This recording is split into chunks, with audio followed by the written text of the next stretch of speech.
Primero, apertura del foro a cargo del presbítero, doctor Carlos Mauricio Uribe Blanco, decano de la Escuela de Filosofía y Humanidades. Le damos la bienvenida, respetado padre Carlos Mauricio. Buenas tardes. Un saludo a cada uno y a cada una de ustedes aquí presentes en este foro que aborda un tema de la mayor importancia, el suicidio. Nuestra universidad es la casa de las humanidades y no podemos menos que apoyar los esfuerzos académicos que se hacen para arrojar luz sobre realidades que nos informan los medios de comunicación, en ocasiones sin un estudio profundo, serio, riguroso, y cuya consecuencia más visible es la de desorientar a los oyentes o a los lectores. Realidades sobre las que hay que tener un criterio, y un criterio ético, bien fundamentado. Todo lo que se relaciona con la vida y el respeto a ella, acorde con la dignidad del ser humano, merece nuestra especial atención. Hoy, como les decía, tratarán ustedes sobre el suicidio. Cada año, según la Organización Mundial de la Salud, OMS, 800.000 personas se suicidan en el mundo. Y esta es la segunda causa de defunción en el grupo de personas de 15 a 29 años. Aunque es prevenible, se ha convertido en un grave problema de salud pública que afecta todas las regiones y clases sociales en el mundo. Para Diana Rodríguez, que es directora del programa de psicología de la Universidad Externado, el aumento del suicidio entre los más jóvenes, dice ella, podría estar relacionado con las nuevas tecnologías. Abro comillas. Lo que está pasando en redes sociales está teniendo una influencia grande en ellos y el suicidio se vuelve una práctica para evadir el bullying. Cierra comillas. Y según Rodríguez, en los niños, la conducta suicida puede darse porque piensan que van a defraudar a sus padres o a algunas personas importantes en sus vidas. Por eso advierte esta psicóloga que lo importante no es medir a estos niños por el rendimiento. En las cifras de enero a agosto de este año, aquí en Colombia aparecen 48 menores de entre 10 y 13 años y 139 de entre 14 y 17 años. El año pasado, las tasas más altas de suicidio se dieron en Arauca, con el 15.7% por cada 100.000 habitantes. Vaupés, con 15.5%. Quindío, con 16.6%. Norte de Santander, con 8.3%. Y Putumayo, con 8.2 suicidios por cada 100.000 habitantes. Según el psiquiatra, y creo que la doctora Cardona podrá coincidir también con el doctor Vázquez, psiquiatra, colega tuyo, docente de la Universidad Nacional, el suicidio tiene múltiples causas, aunque anteriormente se consideraba que ocurría por situaciones de depresión, causa que no hay que descartar en muchos casos de suicidio. Pero eso sí, el común denominador de los suicidas es un estado de angustia, de ansiedad suma. Los expertos afirman que no hay una conducta específica que alerte sobre un eventual suicidio, pero algunas personas pueden manifestar esa intención a un familiar o a un amigo. Por eso recomiendan que de inmediato se prendan las alarmas y se empiece un trabajo psicológico para tratar de orientar a la persona. Vázquez, este psiquiatra, ha trabajado con personas que han intentado quitarse la vida y afirma que es de suma importancia que las familias no abandonen los procesos de acompañamiento. Según dice, ha evidenciado que en el 97% de la deserción que tienen posibles suicidas, en ese tratamiento, en ese acompañamiento, lo abandonan porque las familias consideran la situación vergonzosa y prefieren mantenerla en secreto.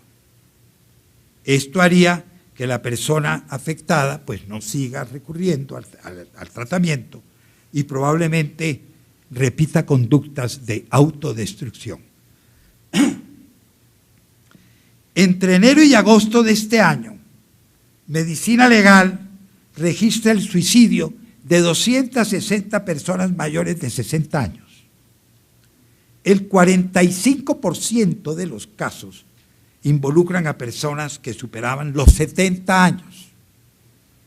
Y según la psicóloga que ya mencioné, Diana Rodríguez, el suicidio en los adultos mayores puede darse por situaciones de salud o porque deciden que continuar viviendo ya no es importante, porque ellos en sus familias constituyen una carga, un peso, y quieren liberar a sus familias también de ese peso.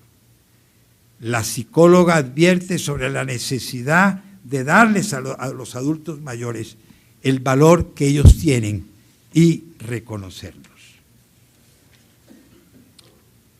Son escalofriantes las cifras que se registran en Colombia. Entre 6 y 7 personas se quitan la vida cada día en Colombia. Y en los primeros meses de este año hasta agosto, Medicina Legal muestra 1.610 casos. Y aunque la cifra fue mayor en el mismo lapso del 2017, con 1.720 episodios, los registros de los últimos 10 años indican que el suicidio ha ido en aumento lento, pero progresivo. Con excepción de un dato,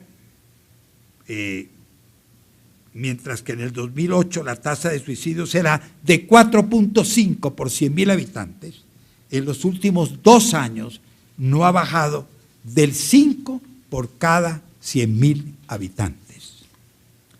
Desde el 2008 hasta agosto pasado, se habían presentado en Colombia 21.587 suicidios. Por ejemplo, en el 2017, las personas que se quitaron la vida sumaron 2.571. Esto es 261 más que en el 2016. Y aunque el aumento en las cifras de esta tragedia abarca varias edades, llama la atención el rango de los menores de edad. Mientras que en el 2015 se reportaron 645 casos, en el 2016 subieron a 724 y el año pasado llegaron a 791. Menores, repito, de edad. Y los registros que tiene Medicina Legal de lo ocurrido entre enero y agosto pasados indican que 392 personas de entre 20 y 29 años se habían quitado la vida. Todo el año pasado, en este rango de edad, se reportaron 686 casos.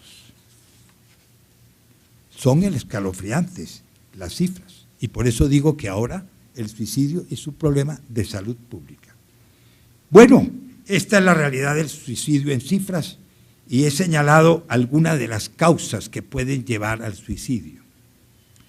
De esto ya les hablarán en el foro personas que además son especialistas en el tema. Sin embargo, como lo decía al comienzo, es fundamental y pienso que es el objetivo de este foro, abordar el tema desde el punto de vista ético. Particularmente, yo ahora deseo hacer una reflexión sobre la denominada eutanasia suicida. El anterior foro fue sobre la eutanasia, este es sobre el suicidio. Pero hay una forma de eutanasia, que es la eutanasia suicida, que como ustedes saben, el Ministerio de Salud ha reglamentado y la Corte Constitucional en su momento abrió la puerta para la eutanasia suicida. Yo me voy a referir específicamente a este caso, entre otras cosas porque como sacerdote, yo he estado a veces junto al lecho de los enfermos terminales y sé con qué distinta actitud se asume la enfermedad, el dolor, el sufrimiento y la muerte, cuando se tienen visiones distintas de la vida. Digo que quiero hacer una reflexión sobre la denominada eutanasia suicida, defendida por asociaciones que están a favor de la eutanasia en general y que es el gran punto de fricción de la problemática actual sobre esta temática. Les voy a formular una pregunta a ustedes, estimado auditorio. La pregunta es esta: ¿es admisible éticamente que en determinadas circunstancias, bien delimitadas desde luego, se pueda administrar al enfermo terminal que así lo pide una sobredosis de morfina o una solución de cianuro? ¿Me escuchan bien? Porque estos dos micrófonos siempre he tenido la experiencia de que no me funcionan bien y a veces prefiero hablar con aquel. Ese está funcionando, este no. Entonces a veces se cruzan. De manera que tú verás si me pasas ese micrófono o sigo con este micrófono porque veo que no me pueden escuchar bien. Una sobredosis, como decía, de morfina o una solución de cianuro con el único fin de poner término definitivamente a su vida. Para una ética meramente secular o laicista, sin una apertura a la trascendencia, la propia libertad se convierte en el último punto de referencia, sustituyendo a Dios como horizonte final de las decisiones humanas. En una persona para quien no existe una vida después de la muerte, ni una creencia de un Dios del que se ha recibido la vida y que es el que últimamente la puede valorar, la muerte y el sufrimiento físico-psíquico que la acompañan se convierte en un sinsentido y por tanto no tienen que ser asumidos. Desde esta comprensión inmanentista de la vida y de su sentido y de la afirmación de la libertad como supremo fin de la vida humana, no es fácil negar al ser humano esta última capacidad de poder decidir activamente sobre el final de la existencia. Desde luego, esta visión de la vida no la comparto en absoluto. Desde nuestro punto de vista, la discusión ética sobre la auténtica eutanasia y en particular la suicida recibe una coloración distinta.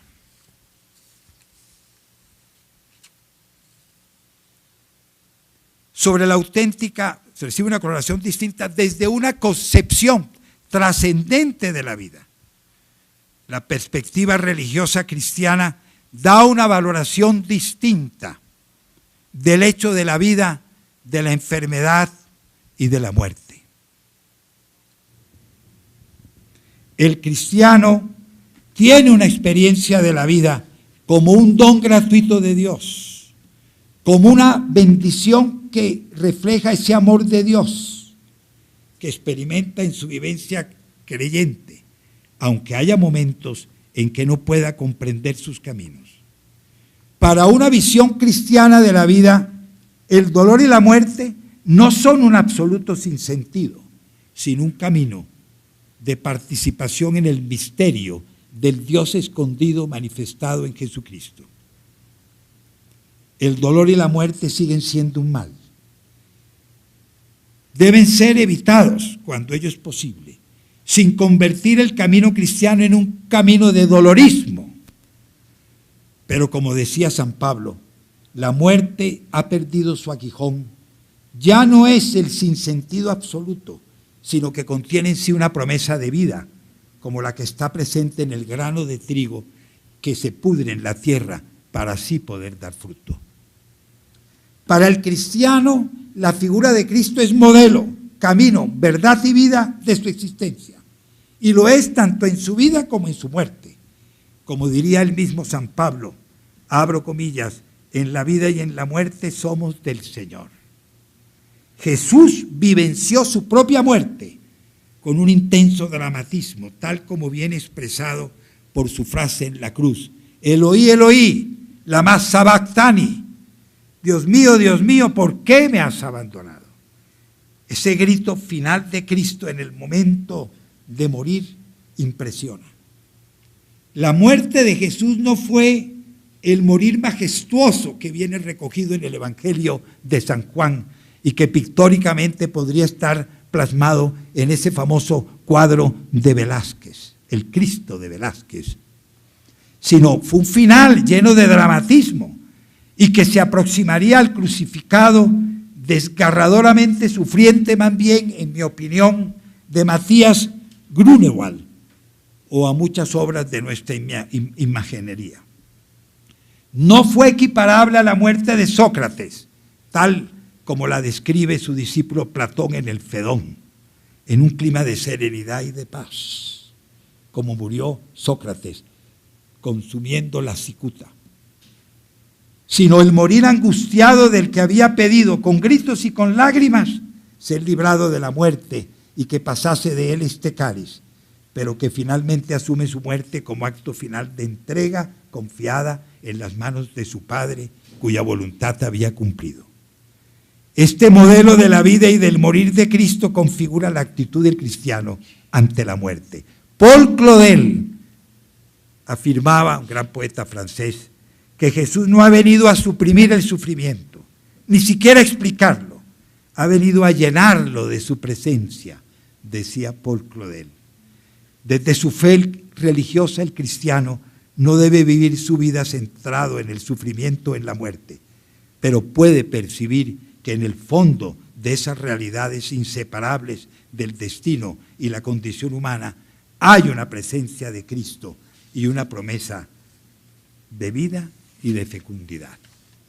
Voy a terminar, sobre todo para nuestros alumnos de filosofía, aunque he citado pues a Platón y a Sócrates por encima y a dos grandes pintores, voy a citar a Wittgenstein.